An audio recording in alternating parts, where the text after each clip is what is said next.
Hey, everyone, welcome to the channel. So, when you hear the phrase, the happiest place on earth, what do you think of? Probably a certain theme park with a mouse, right? I get it. But what if I told you the happiest places on earth aren't theme parks at all? They're actual countries where people are living their best lives. And I'm not just talking about one place, it's like a competition, but instead of a trophy, the prize is just, well, being really, really happy. And everyone wins. It's incredible. We're going to dive into what makes these places so special. We're talking about countries that consistently top the charts in global happiness reports. It's not just about money or sunshine, though I'm sure that helps. It's about things like community, trust, freedom, and looking at life a little differently. Each country has its own secret sauce, its own unique recipe for joy. It's like one country has the best pizza, another has the best tacos, and another has the best ice cream sundae. They're all amazing, just in different ways. So get ready, because we're taking a trip around the world to find out what truly makes people happy. We'll look at the data, the culture, and the everyday habits that make these nations stand out. From the forests of Northern Europe to the mountains of Asia, we're going to uncover the secrets of contentment. Maybe, just maybe, we can all learn a little something to bring more happiness into our own lives. It's going to be a fun one, so stick around. All right, first stop on our happiness tour, Finland. Can we talk about Finland for a second? These guys are the reigning champions of happiness. Seriously, for years now, they've been #1 on the World Happiness Report. It's like they're the Tom Brady of being content. You think they'd get tired of winning, but nope. They just keep on being happy. It's amazing. So what's their secret? You might think it's the saunas. And okay, having a personal sauna is probably a pretty good start. I mean, who wouldn't be happy after a good steam? It's like having a spa in your basement. But the real magic goes way deeper than that. It's about this incredible sense of social support they have. In Finland, people really look out for each other. It's this feeling that if you fall, someone's there to catch you. And not just your friends or family, but the whole system. The government, the community, everyone's in it together. Imagine knowing that if you lose your job or get sick, you're not going to be left on your own. That's a huge weight off your shoulders, right? It frees you up to worry less and live more. And talk about freedom. In Finland, people have the freedom to make their own life choices. They trust their government, they trust the police, and most importantly, they trust each other. You hear stories about people leaving their babies in strollers outside of a coffee shop while they go inside. Can you imagine that? That's a level of trust that's just, wow. It's mind-blowing. This trust creates a society where things just work. It's efficient, it's safe, and it's reliable. When you don't have to spend your energy worrying about your basic safety or whether the system is going to fail you, you have so much more mental space for other things. Things like hobbies, family, and just enjoying the moment. It's a game changer. Let's also touch on their connection to nature. Finland is covered in forests and lakes. It's gorgeous. And Finns don't just admire it from a distance, they live in it. They have this concept called jokamies oikeus, which basically means every man's right. It allows everyone to roam the countryside freely, forage for berries and mushrooms, and enjoy nature, no matter who owns the land. Think about that. You can just walk out your door and go pick some fresh blueberries for your breakfast, for free. It fosters this deep personal connection to the environment. It's a reminder that they are part of something bigger, something beautiful and calming.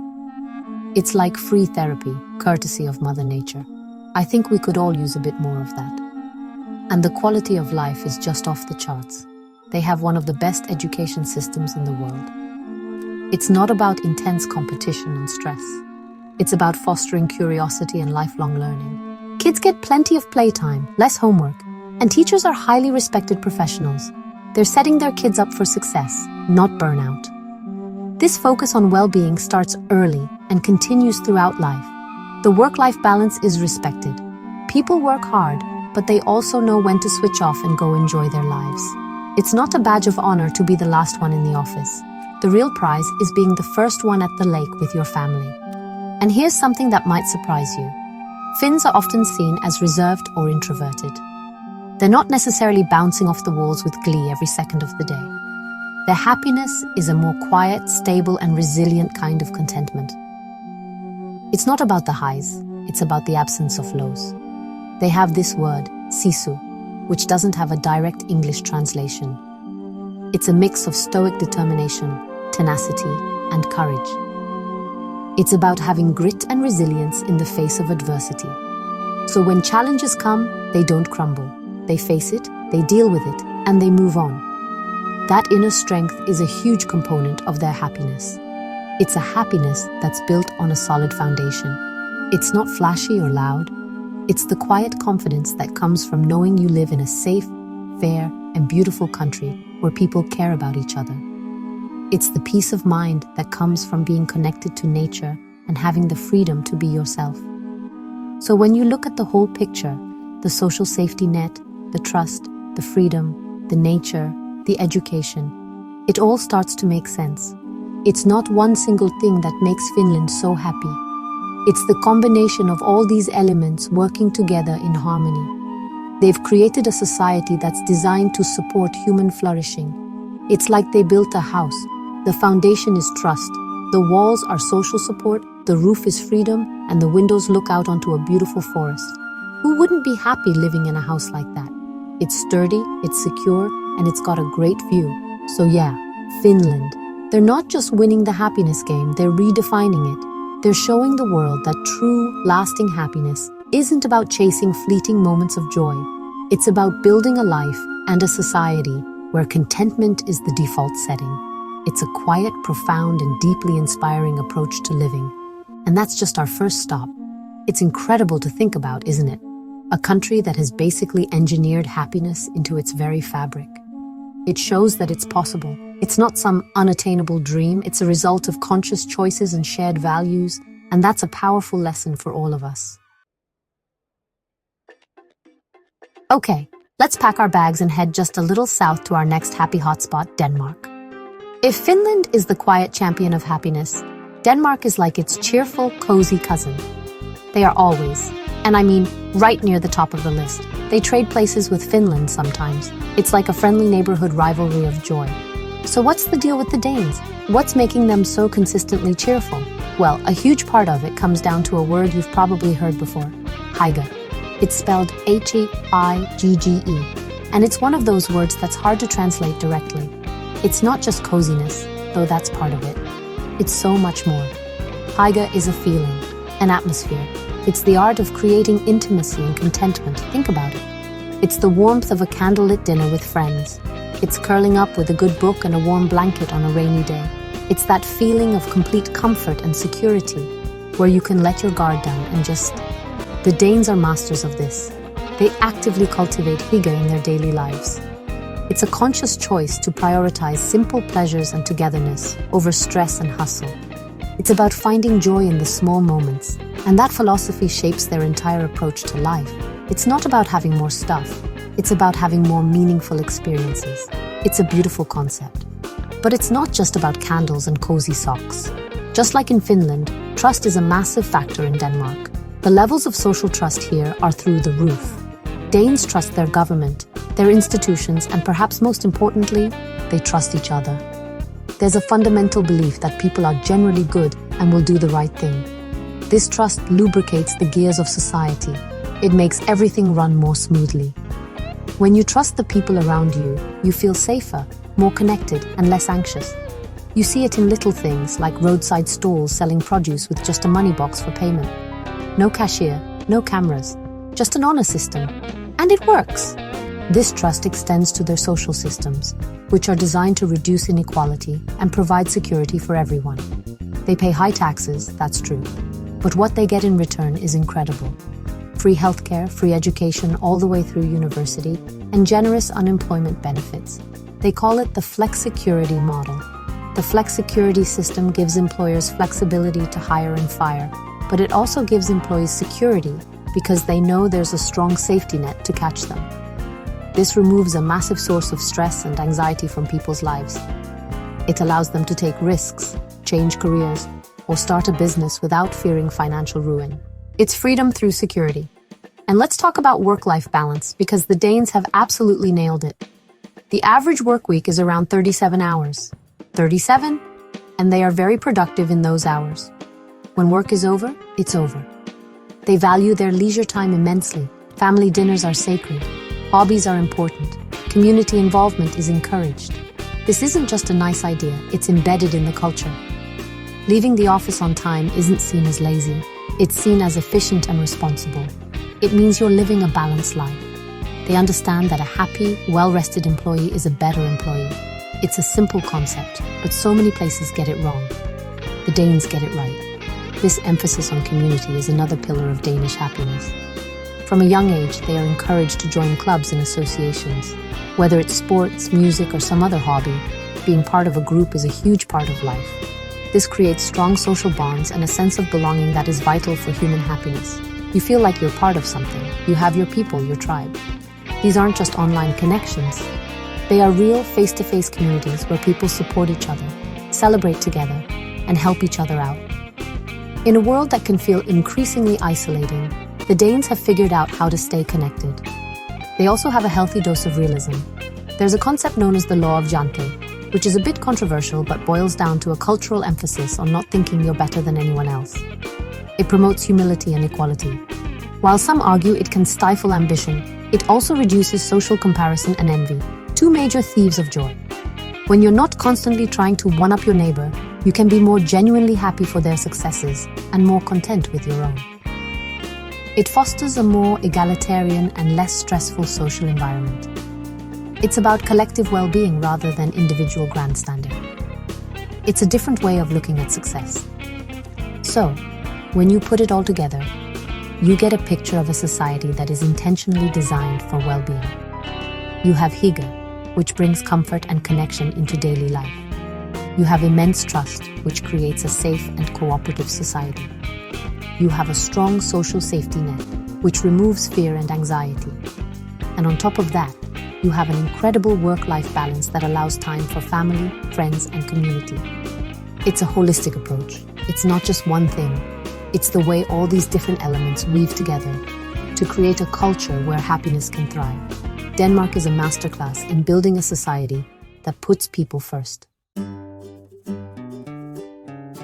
All right, for our final stop, we're going somewhere completely different. We're leaving Scandinavia and heading high up into the Himalayas to the Kingdom of Bhutan. This place is fascinating. It's a small, landlocked country that has taken a radically different approach to pretty much everything, especially how it measures success. Most countries in the world are obsessed with one thing: GDP, gross domestic product. It's all about economic growth, making more money, producing more stuff. But Bhutan, back in the 1970s, their fourth king made a bold declaration. He said that gross national happiness is more important than gross national product. Think about that for a second. Gross national happiness, or GNH, it's not just a catchy phrase. It is the guiding philosophy of the country. It's a development framework that aims to balance material and spiritual well-being. They believe that true development happens when the spiritual, emotional, and cultural needs of the people are met, alongside the material ones. It's revolutionary. So how do they measure this? It's not just asking people, hey, are you happy? GNH is built on four main pillars: good governance, sustainable socio-economic development, preservation and promotion of culture, and environmental conservation. These are the foundations of a happy society, according to Bhutan. It's incredibly holistic and forward-thinking. Let's break that down. Good governance means they strive for a government that is just, transparent, and serves the people. It's about building trust and ensuring that political decisions are made with the well-being of the citizens as the top priority. When people believe their leaders have their best interests at heart, it creates a stable and secure society. Then there's sustainable development. Bhutan is not against economic growth, but it has to be the right kind of growth. It has to be equitable, meaning it benefits all of society, not just a few at the top. And it has to be sustainable, meaning it doesn't destroy the environment for future generations. They are playing the long game. This leads directly to the next pillar: environmental conservation. This is huge in Bhutan. Their constitution mandates that at least 60% of the country must remain under forest cover for all time. For all time. Right now, it's over 70%. In fact, Bhutan is one of the only carbon-negative countries in the world. It absorbs more carbon dioxide than it produces. They see themselves not as owners of the land, but as its guardians. This deep respect for nature is woven into their culture and their spirituality, which is primarily Buddhist. The environment isn't something to be exploited for profit. It's a sacred source of life that must be protected. This provides clean air, clean water, and a profound sense of connection to the natural world. And that brings us to the fourth pillar, the preservation and promotion of culture. In a rapidly globalizing world, Bhutan makes a conscious effort to protect its unique cultural identity. You see it in their traditional architecture, their national dress, the go and kira, which people wear daily, and their vibrant festivals, known as sekus. They believe that a strong culture provides a sense of identity, belonging, and meaning. It connects people to their history and to each other. It's the soul of the nation. They aren't trying to be like everyone else, they are proud of who they are, and they are taking active steps to ensure that their traditions are passed down through the generations. So GNH isn't just an abstract idea. It guides every policy decision the government makes. Before a new policy is implemented, it's assessed based on its potential impact on gross national happiness. Will this new road project harm the environment? Will this economic policy increase inequality? Will this new technology erode our culture? These are the questions they ask. It's a profound shift in perspective. Instead of asking, will this make us richer? They ask, will this make us better? It forces them to consider the long-term holistic consequences of their actions. It's a government that is literally trying to legislate happiness, or at least create the conditions for it. Now, it's important to say that Bhutan is not a perfect utopia. It's a developing nation facing its own set of challenges, like youth unemployment and navigating the pressures of the modern world. But their commitment to this unique vision is what makes them so remarkable and inspiring. They are offering the world a different model for what a successful country can look like.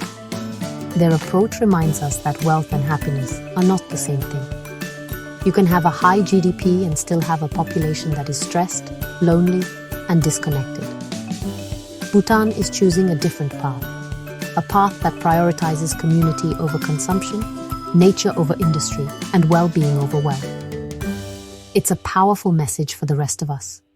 It encourages us to step back and ask what we are really striving for. Are we chasing numbers on a screen, or are we building lives and communities that are genuinely fulfilling? Bhutan, with its focus on gross national happiness, provides a beautiful and compelling answer to that question. They are a small country with a giant idea, an idea that could truly change the world if more people started listening. They are a beacon of mindful development, proving that you can modernize without losing your soul. And that, in itself, is a source of immense happiness and hope. So there you have it. From the quiet contentment of Finland's forests, to the cozy community of Denmark's Hygge, to the mindful mountains of Bhutan, we've seen that the path to happiness looks different all around the world. There isn't a single magic formula. Finland builds it on a foundation of trust and freedom. Denmark cultivates it through community and balance. Bhutan defines it through spiritual well-being and harmony with nature. It's fascinating, right? Each one holds a piece of the puzzle. What's so inspiring is that these countries show us that happiness on a national scale is possible. It's not an accident. It's the result of choices, values, and a commitment to putting human well-being at the forefront of society. They prove that we can design our communities and our lives in ways that foster connection, reduce stress, and create genuine, lasting contentment. They give us a blueprint, or rather, several different blueprints to learn from. So, my challenge to you, and to myself, is to take a little piece of this inspiration and apply it to our own lives. Maybe it's creating a Hygge moment with your family tonight. Maybe it's spending more time in nature like the Finns. Or maybe it's just asking a bigger question like Bhutan does. What truly matters to my happiness? Thank you so much for watching. Don't forget to like, subscribe, and share what you think makes a place happy in the comments below. See you next time.